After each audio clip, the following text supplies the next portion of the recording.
अस्सलाम वालेकुम viewers, welcome to my channel. आज की वीडियो में हम डिस्कस करेंगे कि ऐसे कौन से केसेस हैं कि जिनमें जो मदर है वो बच्चे की कस्टडी को लूज़ कर सकती है। यानी कि एक ऐसा कपल जिसमें सेपरेशन हो चुकी है और उनकी जो औलाद है उसकी कस्टडी जो है वो माँ के पास थी, तो फिर किन सिनेरियोज़ में किस तरह के सर्कमस्टांसिस के बेसिस पर वो जो कस्टडी है वो उस औरत से ली जा सकती है।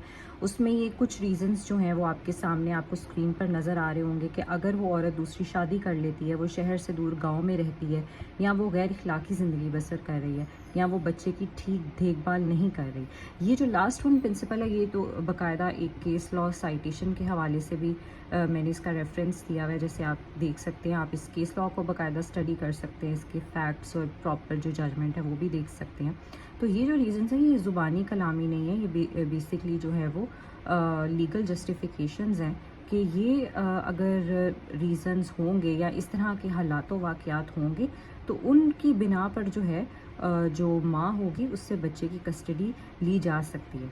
तो इन रीज़न्स के अलावा भी डिफरेंट केसेस की, क्योंकि हर केस की नौयत जो है वो एक केस से मुख्तलिफ होती है, तो फिर उनमें जो है उन्हीं केसेस के फैक्ट्स, उन्हीं केसेस के हालात वाक़यात को मद्देनज़र रखते हुए ही जजमेंट या कोई भी फ़ैसला सुनाया जाता है। तो मैं आपके साथ डिफरेंट केसेस के जो साइटेशंस हैं उनमें इस टॉपिक से रेलेवेंट क्या जजमेंट्स दी गई वो भी मैं आपके साथ केस लॉ रेफरेंसेस जो है वो डिस्कस करती हूँ। ये आपके लिए काफ़ी ज़्यादा हेल्पफुल होंगे, क्योंकि जो स्टूडेंट्स जुडिशरी में जाना चाहते हैं तो वो इन चीज़ों का जब अपने एग्ज़ाम में केस लॉज का रेलेवेंस जो है वो उसको मेंशन करते हैं, तो ये चीज़ जो है उनके पेपर की क्वालिटी को काफ़ी ज़्यादा इंक्रीज़ करती है। उससे काफ़ी अच्छा इम्पैक्ट जो है वो उनके पेपर पर पड़ता है। तो नेक्स्ट हम डिस्कस करते हैं कुछ केस लॉज रेफरेंसेस इसी कस्टडी ऑफ अ चाइल्ड के टॉपिक से रिलेटेड। तो रेफरेंसेस आप देख सकते हैं कि 2009 CLC 566 पेज इस साइटेशन के केस लॉ में ये बात स्टेट की गई थी कि क्योंकि बाप जो है वह सरकारी मुलाजिम था और बच्चे की जो उम्र है वो 7 साल थी, तो उस पॉइंट पे जो कस्टडी है वो माँ के पास नहीं बल्कि बाप के पास ही थी। क्योंकि इस हवाले से ये चीज़ बेसिकली देखी गई थी कि जो बाप है वो अर्न भी कर रहा है, तो वो अपने बच्चे की कफ़ालत जो है वो बेसिकली कर सकता है। या इसके अलावा तो डिटेल्ड जो भी केस के फैक्ट्स होंगे उन चीज़ों को भी मद्देनज़र रखा जाता है, लेकिन जो बेसिक प्रिंसिपल था वो ये था।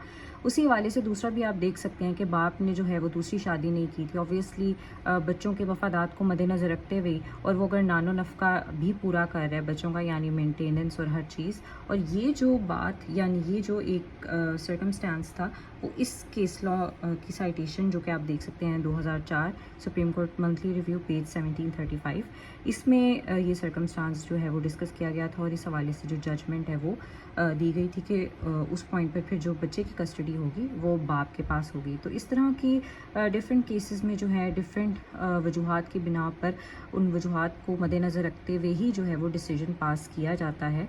तो ये जो रेफरेंसेस हैं ये काफ़ी हेल्पफुल हैं उन लॉयर्स के लिए भी जो इस तरह के केसेस के साथ डील कर रहे होते हैं। तो वो जो है डिफरेंट अगर केसेस का रेफरेंस देते हैं तो ये उनके केस के लिए भी काफ़ी हेल्पफुल रहता है, उनका केस काफ़ी स्ट्रॉन्ग होता है इन बेसिस पर जितने रेफरेंसेस जो है वो मेंशन करते हैं। तो आई होप कि आपके लिए ये वीडियो काफ़ी हेल्पफुल रही होगी। अगर आपकी कोई कन्फ्यूजन है तो आप कमेंट सेक्शन में लाजमी पूछिए। इसके अलावा अगर आपको वीडियो पसंद आई है तो चैनल को लाइक, कमेंट, शेयर और सब्सक्राइब करना मत भूलिएगा।